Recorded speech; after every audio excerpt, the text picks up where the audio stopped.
A few weeks ago, I started my sweet potatoes, and I always explain how to do that in a video, but I'll briefly explain it here. You just get an organic sweet potato and some soil, and place that soil around that sweet potato, about halfway up that sweet potato.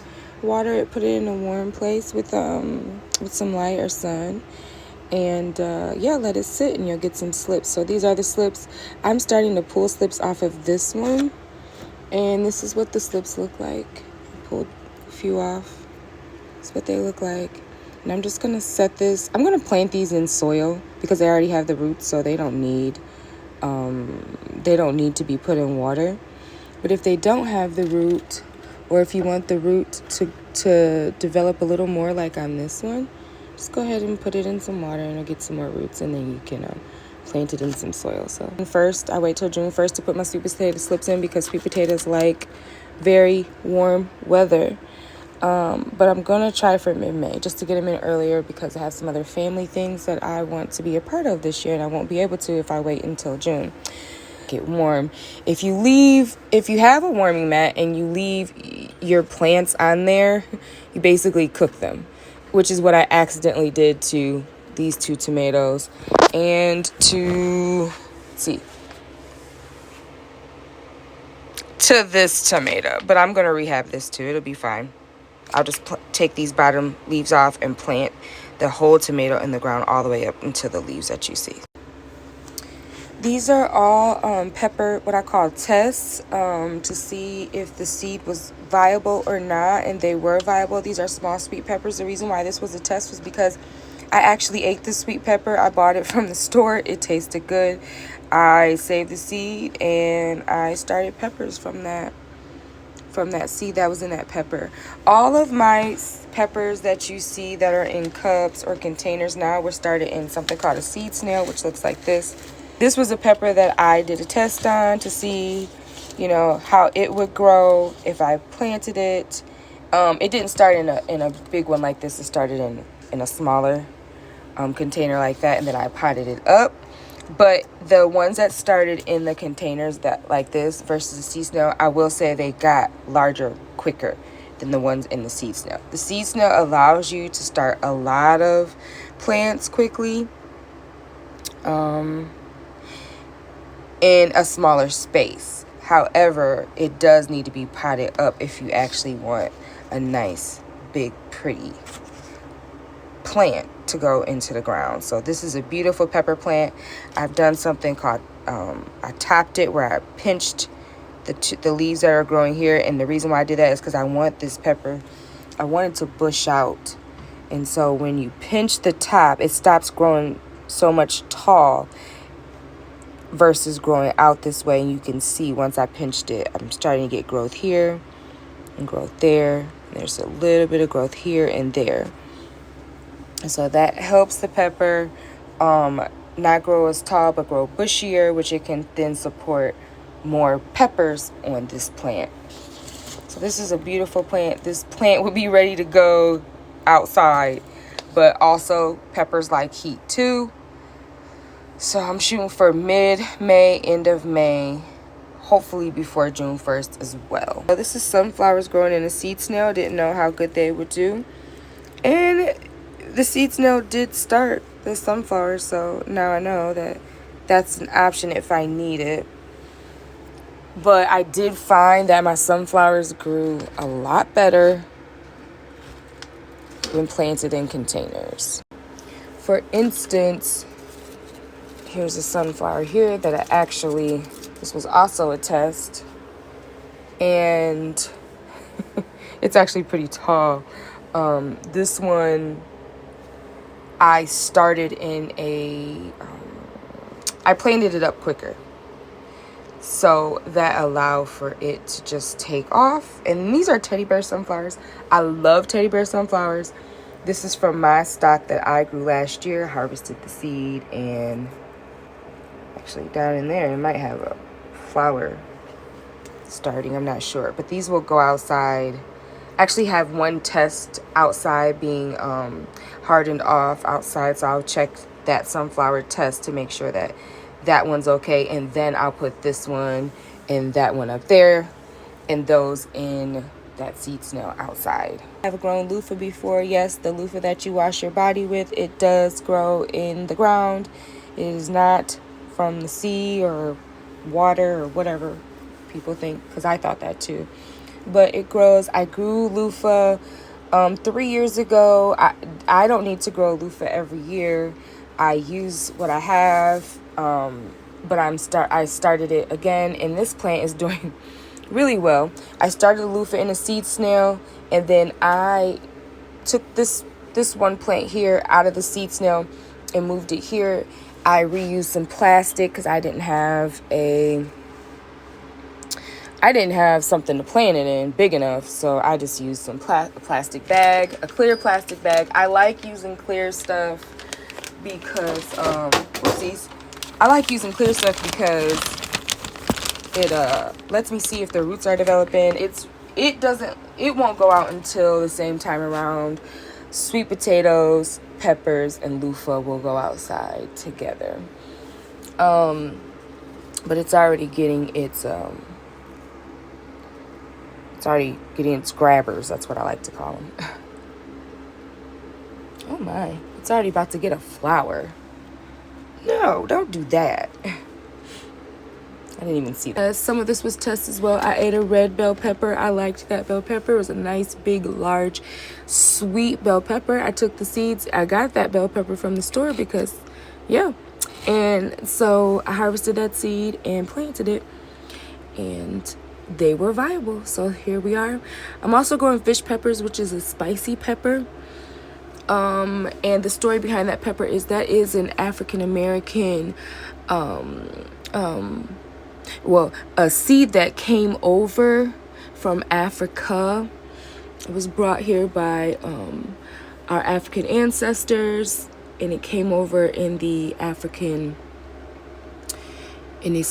Atlantic slave trade.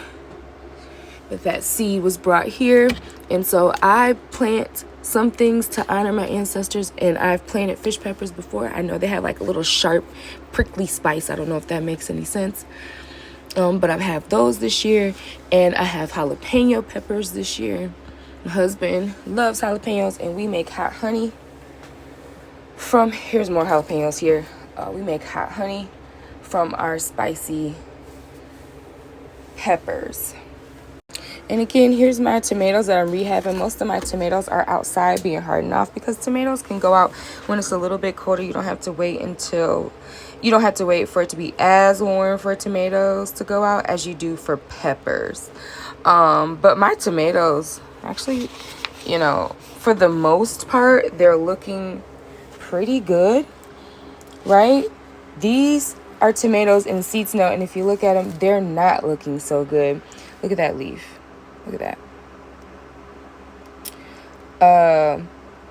But I'm rehabbing these as well. I'm getting ready to pot these up to see if I can save their lives, which I think that I can, because I had some more do the same thing, and I pot them up into this pot approximately like 5 days ago, and they look like that.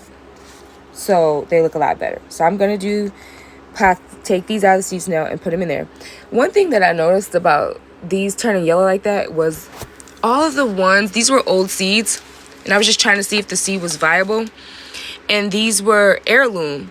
All these small heirloom seeds that I collected out of some tomatoes that I'd eaten about, I think 4 years ago. I'd eaten these tomatoes 3 or 4 years ago, and I liked the tomatoes, so I kept the seed, but I never planted them. Well, this year I decided to plant them, and I noticed that all those seeds for that heirloom tomato, there was 3 different types of those tomatoes. They all did this, where the Cataledon, I believe it's called, this leaf, the first leaf, that leaf is responsible for feeding the plant. They all turned yellow. Then I noticed that the leaf turned yellow, and that could be some type of edema, where it's just where maybe I overwatered it or got too much or something. But I'm not really sure, because these leaves don't look like that. These leaves look good and healthy. So I'm going to remove these bottom leaves here and just replant this tomato. I'm going to plant it pretty deep, because all those little hairs will turn into roots. and see if they will become viable. So my tomatoes are doing, for the most part good. Right? This is a Moon Glow yellow tomato. I'm a yellow tomato lover. And yeah, I think it's I mean, I'd be happy if I went to the store and bought a tomato that looked like that, for, you know, a tomato plant that looked like this.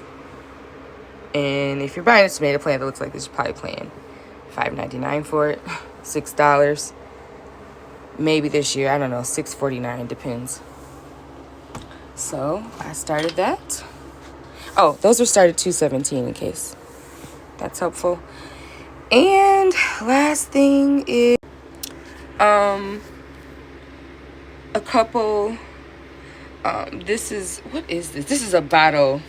No, this is a snake gourd. So this grows those long gourds and you can eat them. I planted an entire pack of seeds. I got one plant. So yeah, it's doing okay. I just gave it some fish emulsion. So we'll see how, you know, hopefully it's doing all right. The root system looked good on this. Let's see, I don't know. That's the roots down there. So I know that I have a pretty okay root system for that. And they're still nice and white and everything, so that's good. I want to talk about, besides my tomato failure here, I've got some other failures that are going on. I was trying to root some ginger, and the one in the far back is basically rotted, but these two seem to be giving me a few sprouts, which that's good, you know, 2 out of 3. And then my basil takes a long time to pop. I don't think this basil liked the medium that I grew it in. It's kind of hard and, I don't know, heavy. And so I will have a few basil plants, which is good. That's fine. I don't need too many. Another failure that you can see is that I sterilize my soil so that I don't get, what are these? They're, like fruit flies? Yeah, couldn't think. But I ended up getting fruit flies this year. And the reason why was because I took soil, I reused soil from outside, and I did sterilize it, but apparently I didn't sterilize it good enough. So I gave myself a problem. I mean, it's not going to hurt the plants. Nobody wants fruit flies in the house. I mean, it's annoying. I am away from, you know, the kitchen, but there's something you can do about them. But these are close enough to going outside. It'll be fine. It's just annoying, and it's a fail on my side.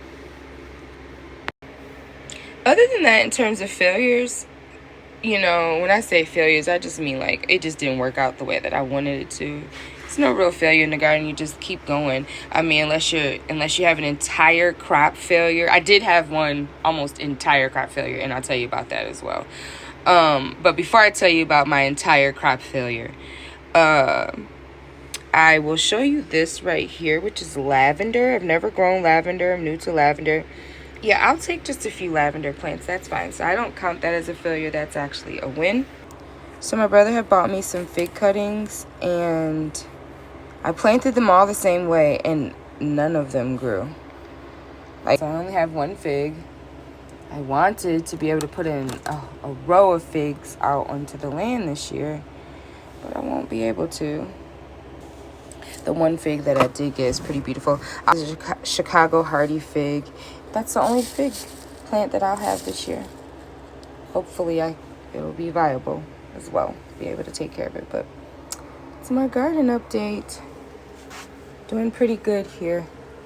I'm gonna get these sweet potatoes planted and yeah, that's what I'm gonna do. Hope you guys are growing something good. If you are, share it with me.